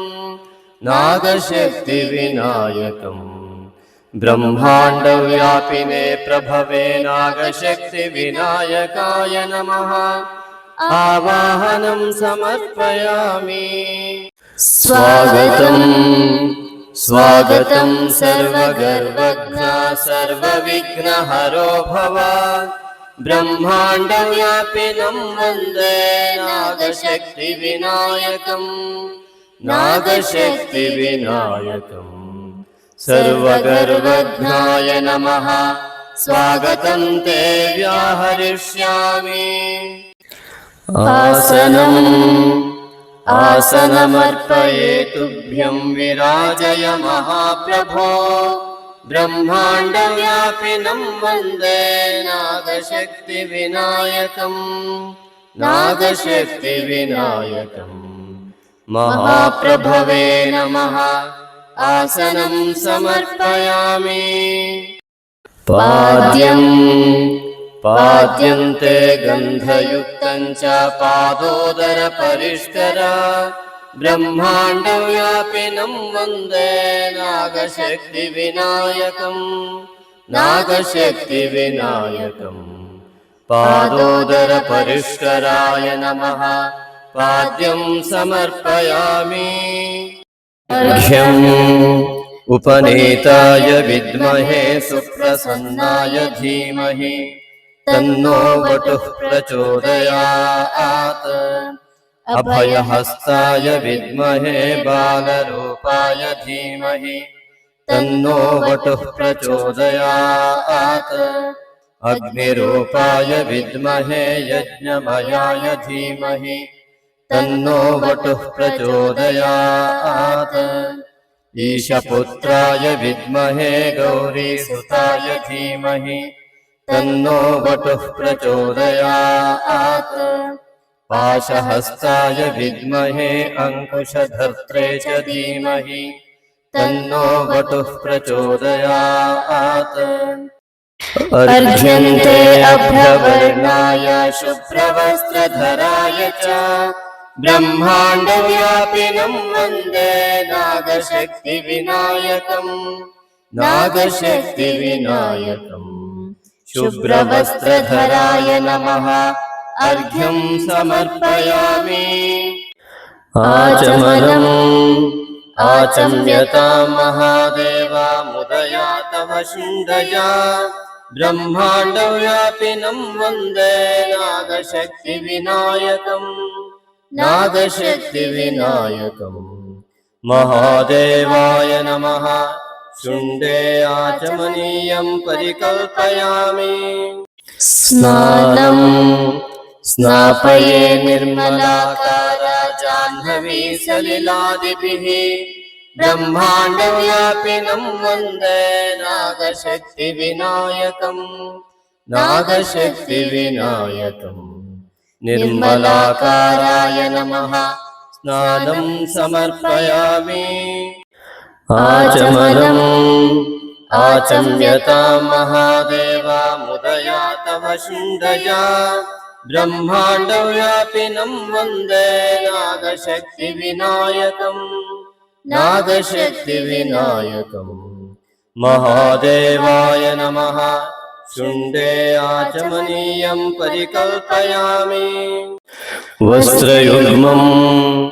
वस्त्रयुग्मं प्रदास्यामि दिव्यैरस्त्रैर्विभूषिता ब्रह्माण्डव्यापिनं वन्दे नागशक्तिविनायकम् नागशक्तिविनायकम् दिव्यैरस्त्रैर्विभूषिताय नमः वस्त्रयुग्मं समर्पयामि यज्ञोपवीतः नागयज्ञोपवीतेन भूषितो यज्ञकारणात् ब्रह्माण्डव्यापिनं वन्दे नागशक्तिविनायकम् नागशक्तिविनायकम् यज्ञकारणाय नमः नागयज्ञोपवीतं ते परिकल्पयामि आभरणम् हिरण्याभरणं तुभ्यं कर्णचामरभूषिता ब्रह्माण्डव्यापिनं वन्दे नागशक्तिविनायकम् नागशक्तिविनायकम् कर्णचामरभूषिताय नमः हिरण्याभरणं समर्पयामि गन्धः अष्टगन्धं ललाटे च इष्टबन्धप्रदायका ब्रह्माण्डव्यापिनं वन्दे नागशक्तिविनायकम् नागशक्तिविनायकम् इष्टबन्धप्रदायकाय नमः अष्टगन्धं समर्पयामि कुङ्कुमं भूषणार्थं ते अर्पये हेमकङ्कणा ब्रह्माण्डव्यापिनं वन्दे नागशक्तिविनायकम् नागशक्तिविनायकम् हेमकङ्कणाय नमः कुङ्कुमचूर्णं समर्पयामि हरिद्रां चूर्णरूपेण दास्ये दारिद्र्यचूर्णका ब्रह्माण्डव्यापिनं वन्दे नागशक्तिविनायकम् नागशक्तिविनायकम् दारिद्र्यचूर्णकाय नमः हरिद्राचूर्णं समर्पयामि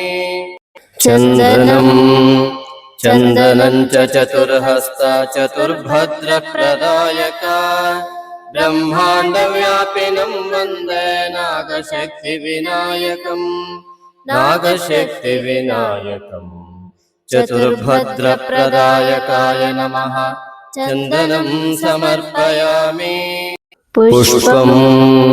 पुष्पं सुगन्धयुक्तं च पुष्पदन्ताय अर्प्यते ब्रह्माण्डव्यापिनं वन्दे नागशक्तिविनायकम् नागशक्तिविनायकम् पुष्पदन्ताय नमः पुष्पाणि समर्पयामि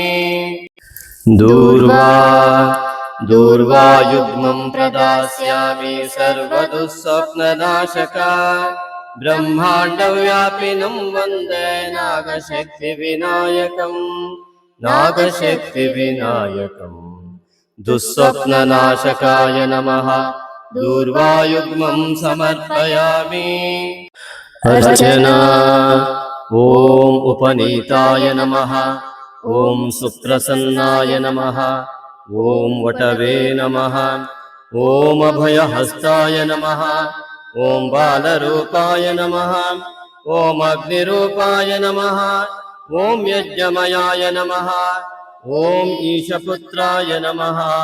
ॐ गौरीसुताय नमः। ॐ पाशहस्ताय नमः। ॐ अङ्कुशधर्त्रे नमः। ॐ नागशक्तिविनायकाय नमः। तव नामार्चनं पुण्यं प्रसीद गणनायक। ब्रह्माण्डव्यापिनं वन्दे नागशक्तिविनायकम्। नागशक्तिविनायकम् गणनायकाय नमः। नामपूजां समर्पयामि। धूपः धूपमाघ्रापये तुभ्यं धूर्जटे प्रियनन्दन। ब्रह्माण्डव्यापिनं वन्दे नागशक्तिविनायकम्। नागशक्तिविनायकम् धूर्जटे प्रियनन्दनाय नमः। धूपमाघ्रापयामि। दीपः सुदीपास्ते प्रदर्श्यन्ते अज्ञानध्वान्तनाशका। ब्रह्माण्डव्यापिनं वन्दे नागशक्तिविनायकम्। नागशक्तिविनायकम् अज्ञानध्वान्तनाशकाय सुज्ञानकारिणे नमः। सुदीपं ते दर्शयामि। नैवेद्यम् लम्बोदरमहाकाय फलवैविध्यमर्पये। ब्रह्माण्डव्यापिनं वन्दे नागशक्तिविनायकम्। नागशक्तिविनायकम् प्राणाय नमः। अपानाय नमः। व्यानाय नमः। उदानाय नमः। समानाय नमः। लम्बोदरमहाकायाय नमः। समर्पितनैवेद्यैः तृप्तो भव। आचमनम् आचम्यतां महादेव मुदया तव शुण्डया।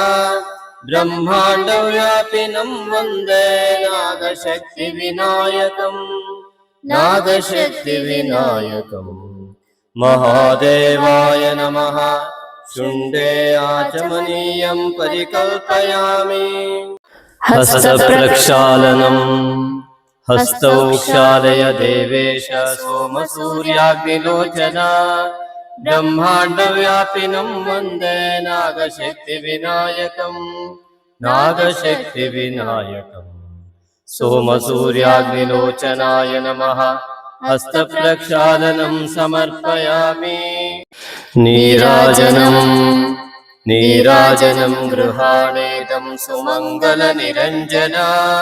ब्रह्माण्डव्यापिनं वन्दे नागशक्तिविनायकम्। नागशक्तिविनायकम् सुमङ्गलनिरञ्जनाय नमः। नीराजनं समर्पयामि। पुष्पाञ्जलिः पुष्पाञ्जलिस्तु भक्त्या च सदन्ताभयमुद्रका। ब्रह्माण्डव्यापिनं वन्दे नागशक्तिविनायकम्। नागशक्तिविनायकम् सदन्ताभयमुद्रकाय नमः। पुष्पाञ्जलिं समर्पयामि। प्रदक्षिणनमस्कारः प्रदक्षिणनमस्काराः क्रियन्ते पापनाशका। ब्रह्माण्डव्यापिनं वन्दे नागशक्तिविनायकम्।